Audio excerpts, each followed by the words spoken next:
बच्चों, आज हम पढ़ेंगे क्लास 7th हमारे अतीत का दूसरा चैप्टर नए राजा और उनके राज्य। हम आपको बताएंगे इस पाठ से संबंधित प्रश्नों के उत्तर, लेकिन इस पाठ को एक बार अवश्य पढ़ लें ताकि आपको जो यहाँ पर हम प्रश्न के उत्तर जो यहाँ पर बताने वाले हैं वो सब आपको अच्छे से समझ आ जाएं। तो बच्चों, आप देख रहे हैं यहाँ पर अभ्यास प्रश्न उत्तर, और सबसे पहले हम आपको बता रहे हैं पाठ में पूछे गए प्रश्न, यानी कि जो पाठ के बीच बीच में आपके प्रश्न हैं उनके उत्तर।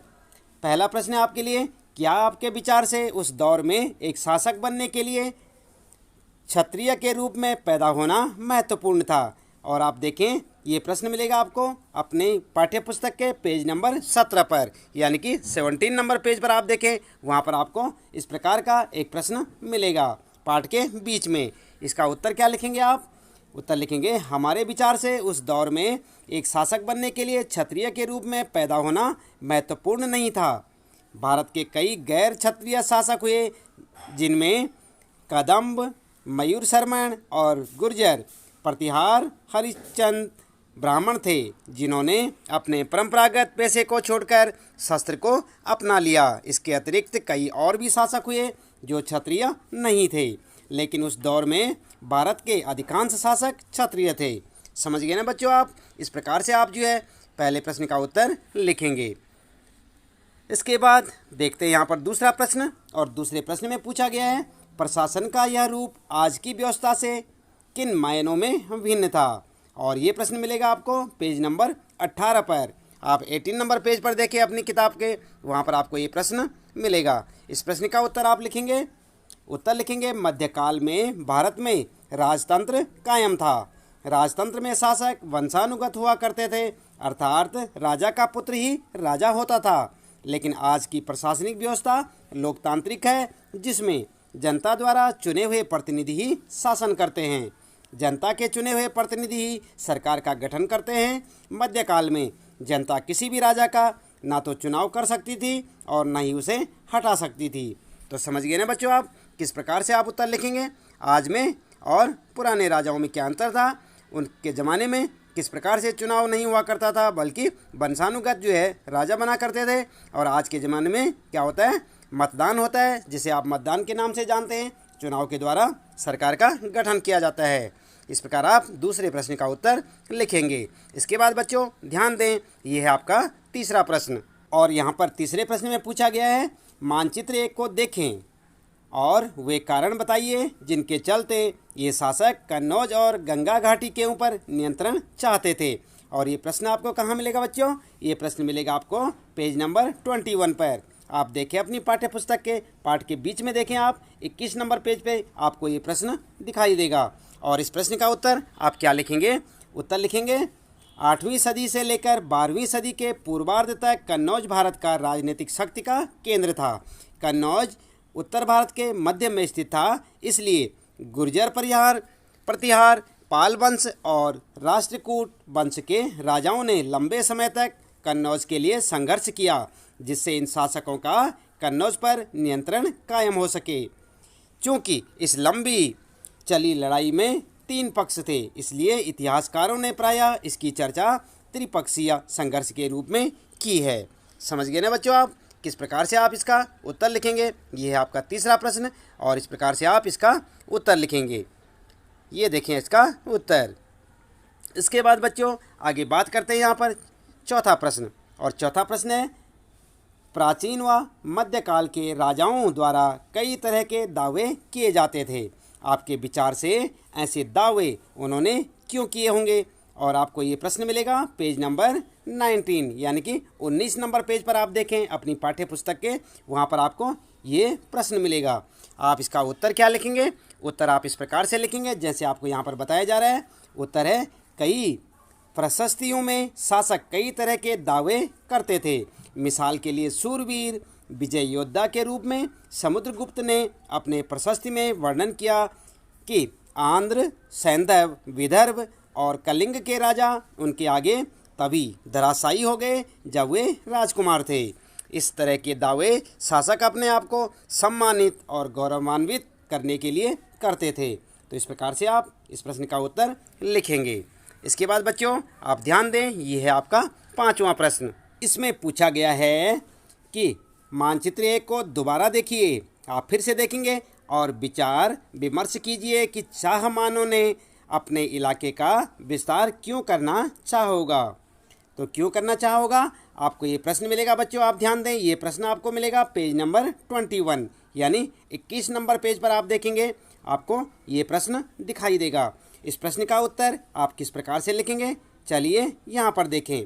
उत्तर होगा, चाहमान दिल्ली और अजमेर के आसपास के क्षेत्र पर शासन करते थे। उन्होंने पश्चिम और पूर्व की ओर अपने नियंत्रण क्षेत्र का विस्तार करना चाहा, जहाँ उन्हें गुजरात के चालुक्यों और पश्चिमी उत्तर प्रदेश के गहड़वालों से टक्कर लेनी पड़ी। चौहानों ने अपनी शक्ति को मजबूत करने के लिए और अपनी प्रतिष्ठा बढ़ाने के लिए अपने साम्राज्य में विस्तार करना चाहा। इस प्रकार से आप इस प्रश्न का उत्तर लिखेंगे। ध्यान दें बच्चों, ये है आपका 5वें प्रश्न का उत्तर। इसके बाद आइए देख लेते हैं अगला प्रश्न क्या पूछा गया है। आप देख रहे हैं ना यहाँ पर, यह है आपका 6ठा प्रश्न। क्या आपको लगता है कि महिलाएं इन सभाओं में हिस्सेदारी करती थी? क्या आप समझते हैं कि समितियों के सदस्य के चुनाव के लिए लॉटरी का तरीका उपयोगी होता है? और ये प्रश्न मिलेगा बच्चों आपको 27 नंबर पेज पर। आप देखेंगे अपनी पाठ्य पुस्तक के 27 नंबर पेज पर आपको ऐसा प्रश्न देखने को मिलेगा। आप इसका उत्तर इस प्रकार से लिखेंगे। उत्तर लिखेंगे आप, महिलाओं का सभाओं में भाग लेने का प्रमाण इतिहास के किसी साक्ष्य में नहीं मिला है। चोल प्रशासन के कुछ समितियों में ही सदस्यों का चुनाव लॉटरी से किया जाता था, बाकी सदस्यों का चुनाव प्रशासनिक अधिकारियों द्वारा किया जाता था। कुछ समितियों के सदस्यों के चुनाव के लिए लॉटरी का तरीका सही है। तो आप देख रहे हैं बच्चों किस प्रकार से आप इस प्रश्न का उत्तर लिखेंगे। इसके बाद आइए देख लेते हैं, ये प्रश्न हैं आपके पाठ के अंत में पूछे गए प्रश्न हैं। आप देख सकते हैं यहाँ पर पाठ के अंत में पूछे गए प्रश्नों के उत्तर। तो यहाँ पर जो है प्रश्न है पाठ के अंत में, देखें आप जहाँ पर प्रश्न आपके शुरू होते हैं, फिर से याद करें। और सबसे पहला प्रश्न आपके लिए, जोड़ा बनाओ। तो किस प्रकार से यहाँ पर प्रश्न है, आप ध्यान दें। जोड़ा बनाना है आपने गुर्जर प्रतिहार, राष्ट्रकूट, पाल और चोल के साथ यहाँ पर जो दिए हुए हैं इनको आपस में मिलाना है, यानी कि सुमेल करना है आपने, इनका जोड़ा बनाना है, कौन सा सही है, किसके साथ फिट बैठेगा।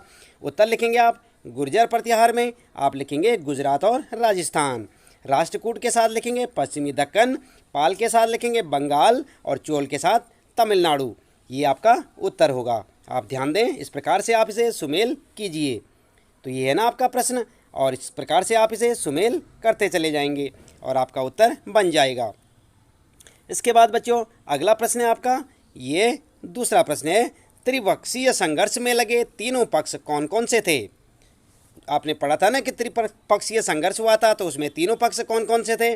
तो उत्तर लिखेंगे आप, त्रिपक्षीय संघर्ष में लगे तीनों पक्ष, नंबर 1 गुर्जर प्रतिहार, नंबर 2 राष्ट्रकूट और नंबर 3 पाल। इस प्रकार से आप अपने प्रश्न का उत्तर देंगे। और इसके बाद बच्चों अगला प्रश्न है, चोल साम्राज्य में सभा की किसी समिति का सदस्य बनने के लिए आवश्यक शर्तें क्या थी? समझ गए ना आप प्रश्न को। तीसरा प्रश्न है, चोल साम्राज्य में सभा की किसी समिति का सदस्य बनने के लिए आवश्यक शर्तें क्या थी? तो आप उत्तर में लिखेंगे, चोल साम्राज्य में सभा की किसी समिति का सदस्य बनने के लिए निम्न शर्तें आवश्यक थी।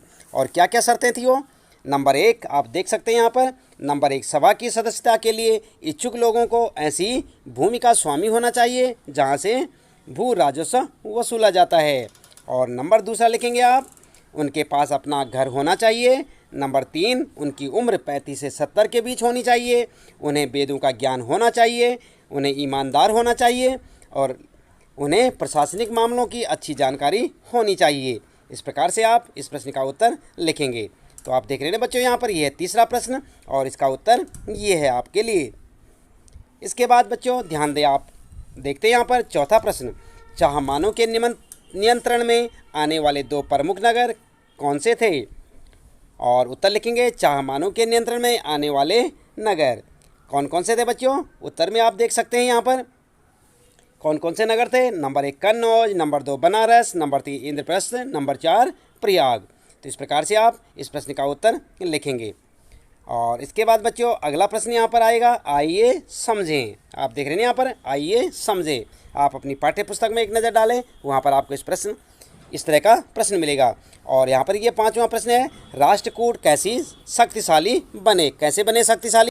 तो बच्चों आप ध्यान देंगे, इस प्रश्न का उत्तर लिखेंगे आप, राष्ट्रकूट कैसे शक्तिशाली बने। उत्तर लिखेंगे, राष्ट्रकूट शुरू में कर्नाटक के चालुक्य राजाओं के अधीन थे। 8वीं सदी के मध्य में एक राष्ट्रकूट शासक दंतीदुर्ग ने चालुक्यों की अधीनता से इनकार कर दिया। बाद में चालुक्यों को उसने हराया और अपनी सैनिक शक्ति में वृद्धि की। इस प्रकार से आप इस 5वें प्रश्न का उत्तर यहाँ से देखकर लिख सकते हैं।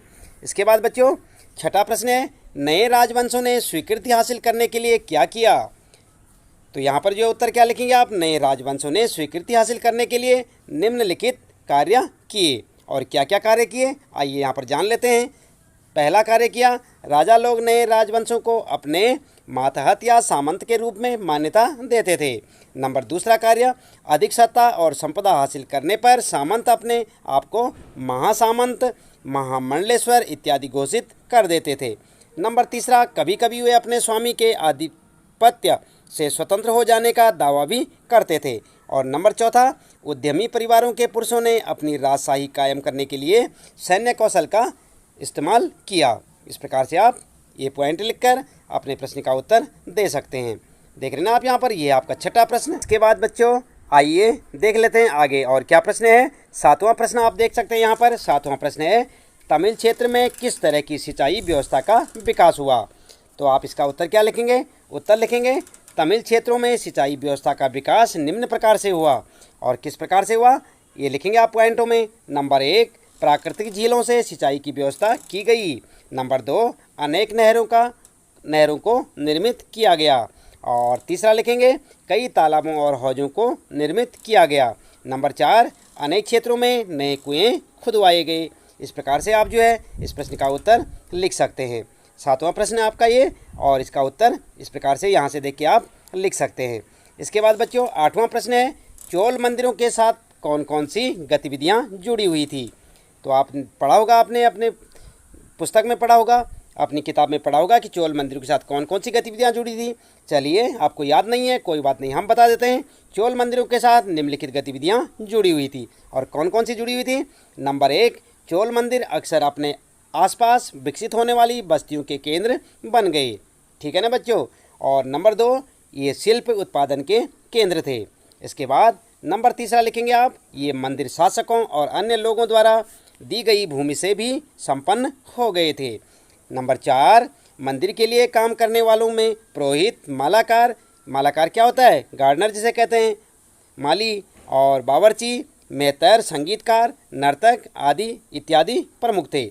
और उसके बाद बच्चों 5वां पॉइंट लिखेंगे आप, मंदिर सिर्फ पूजा पाठ आराधना का ही केंद्र नहीं थे, बल्कि आर्थिक, सामाजिक और सांस्कृतिक जीवन के केंद्र भी थे। इस प्रकार आप इस 8वें प्रश्न का उत्तर लिखेंगे। ये है आपका 8वां प्रश्न और ये है इसका उत्तर। इसके बाद बच्चों चलिए देख लेते हैं आगे 9वां प्रश्न, और ये प्रश्न मिलेगा आपको, आइए विचार करें। देख रहे हैं ना आप यहाँ पर, अपनी पाठ्य पुस्तक में देखें और आप भी विचार करें। 9वां प्रश्न है, मानचित्र 1 को दोबारा देखें और तलाश करें कि जिस प्रांत में आप रहते हैं उसमें कोई पुरानी राजशाहियाँ यानी राजाओं के राज्य भी थे या नहीं। तो उत्तर में आप क्या लिखेंगे, इस 9वें प्रश्न का उत्तर लिखेंगे आप, मानचित्र 1 का अध्ययन करने से ज्ञात होता है कि जिस राज्य में हम रहते हैं वहाँ इंद्रप्रस्थ नामक राजशाही स्थापित थी, जिसे हम दिल्ली के नाम से जानते हैं। इस प्रकार आप उत्तर लिख सकते हैं। इसके अतिरिक्त अन्य राजशाही और वर्तमान प्रांत का नाम इस प्रकार से है, जो कि आप यहाँ पर से लिख सकते हैं। जैसे कि आप देख सकते हैं यहाँ पर राजशाही और यहाँ पर वर्तमान प्रांत का नाम, तो गुर्जर प्रतिहार गुजरात पश्चिम मध्य प्रदेश, और पाल बंगाल बिहार, उत्कल उड़ीसा, और पूर्वी चालुक्य आंध्र प्रदेश, और राष्ट्रकूट महाराष्ट्र, उत्तरी कर्नाटका, चोल के लिए तमिलनाडु, चेर केरल, और इसी प्रकार पांड्या के लिए दक्षिणी तमिलनाडु। तो इस प्रकार से आप इसको भी लिखें साथ साथ। ये आपका थोड़ा लंबा प्रश्न का उत्तर हो जाएगा। तो 9वें प्रश्न का उत्तर आप इस प्रकार से ध्यान से लिखें और इन्हें याद भी करें। इसके बाद बच्चों अगला प्रश्न है 10वां, जिस तरह के पंचायती चुनाव हम आज देखते हैं उनसे उत्तर मेरू के चुनाव किस तरह से अलग थे। तो उत्तर में क्या लिखेंगे आप 10वें प्रश्न का, वर्तमान समय के पंचायत चुनाव, उत्तर मेरुरु के चुनाव में अंतर। और क्या अंतर था, यहाँ पर आप इस प्रकार से एक टेबल बना सकते हैं और टेबल में दोनों की बातें अलग अलग लिख सकते हैं।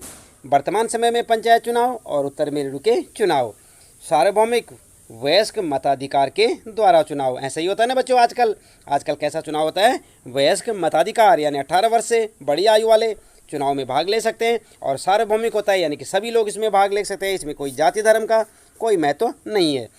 और इसी प्रकार यहाँ पर उत्तर मेरुरु में क्या होता है, लॉटरी पद्धति द्वारा विभिन्न समितियों के सदस्य चुनाव करते थे। उसके बाद दूसरा है, मतदाता अपने पसंद के उम्मीदवारों को मत देता है। और यहाँ पर क्या होता था, उत्तर मेरुरु में चुनाव पूर्ण रूप से प्रत्याशियों के भाग्य पर निर्भर था, क्योंकि लॉटरी तो भाग्य पर ही चलती है। तो इस प्रकार से आप उत्तर लिख सकते हैं। इसके बाद बच्चों 11वां प्रश्न है, आइए करके देखें। और क्या देखें यहाँ पर, 11वां प्रश्न आपके लिए, इस अध्याय में दिखलाए गए मंदिरों से अपने आसपास के किसी मौजूदा मंदिर की तुलना करें और जो समानताएं या अंतर आप देख पाते हैं उन्हें बताएंगे। तो बच्चों इस प्रश्न का उत्तर आप चाहे तो स्वयं भी लिख सकते हैं। आपके आसपास के मंदिरों को आप देखें और देखते ही होंगे, तो आप अपने आसपास के मंदिरों के बारे में भी समानता या समानताएं देख सकते हैं, उस ज़माने से मिला सकते हैं। लेकिन फिर भी हम आपको उत्तर बताते हैं किस प्रकार से आप लिख सकते हैं। उत्तर लिखेंगे, असमानताएं, इस अध्याय में दिखलाए गए मंदिर द्रविड़ शैली के स्थापत्य कला द्वारा निर्मित हैं, लेकिन वर्तमान में यानी कि आजकल के समय में अधिकांश मंदिर वेसर शैली स्थापत्य कला द्वारा निर्मित हैं। वेसर शैली में द्रविड़ और नागर शैली का सम्मिश्रण होता है। ध्यान रखें आप, जो वेसर शैली है बच्चों, उसमें द्रविड़ और नागर शैली का सम्मिश्रण होता है। और समानताएं क्या थी, इन दोनों मंदिरों में समानता यह है कि इन दोनों मंदिरों के गर्भगृह में ही मूर्ति स्थित होती है। इस प्रकार से आप इस प्रश्न का 11वें प्रश्न का उत्तर यहाँ से लिख सकते हैं और इसे अच्छे से याद भी करें। इसके बाद बच्चों चलते हैं 12वें प्रश्न की ओर। आज के समय में वसूले जाने वाले करों के बारे में और जानकारी हासिल करें। क्या ये नगद के रूप में है, वस्तु के रूप में है या श्रम सेवाओं के रूप में। तो जानते हैं बच्चों आप आजकल जो कर होता है टैक्स के बारे में जानते हैं। उत्तर में लिखेंगे आप, उत्तर में लिखेंगे वर्तमान समय में प्रत्यक्ष कर और अप्रत्यक्ष कर के रूप में कर वसूल किए जाते हैं या वसूले जाते हैं। प्रत्यक्ष कर के रूप में आयकर, संपत्ति कर, उत्तराधिकारी कर, मृत्यु कर आदि। और अप्रत्यक्ष कर के रूप में उत्पादन शुल्क, बिक्री कर आदि प्रमुख हैं। आप भी अपने पेरेंट्स से पूछ सकते हैं, अपने पापा से, वे भी जो है कर चुकाते हैं। यदि वे नौकरी करते हैं तो इनकम टैक्स के नाम से वो कर चुकाते हैं। तो इस प्रकार से बच्चों आप इन करों के बारे में या टैक्सेस के बारे में लिख सकते हैं। आगे यहाँ पर जो है आगे और लिखेंगे आप, वर्तमान समय में सभी कर नगद और चेक के द्वारा जमा किए जाते हैं। किसी भी कर का भुगतान वस्तु के रूप में अथवा श्रम सेवाओं के रूप में नहीं लिया जाता।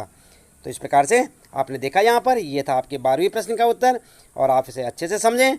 और कर के बारे में, टैक्सेस के बारे में और अधिक जानकारी लेनी हो आप अपने घर में बड़ों से भी ले सकते हैं, अपने पापा से पूछ सकते हैं कि टैक्सेस या कर क्या होते हैं। तो बच्चों इस प्रश्न के उत्तर के साथ ही यहाँ पर इस पाठ से संबंधित हमारे सारे प्रश्नों के उत्तर यहाँ पर समाप्त होते हैं। तो बच्चों आज के लिए इतना काफ़ी है।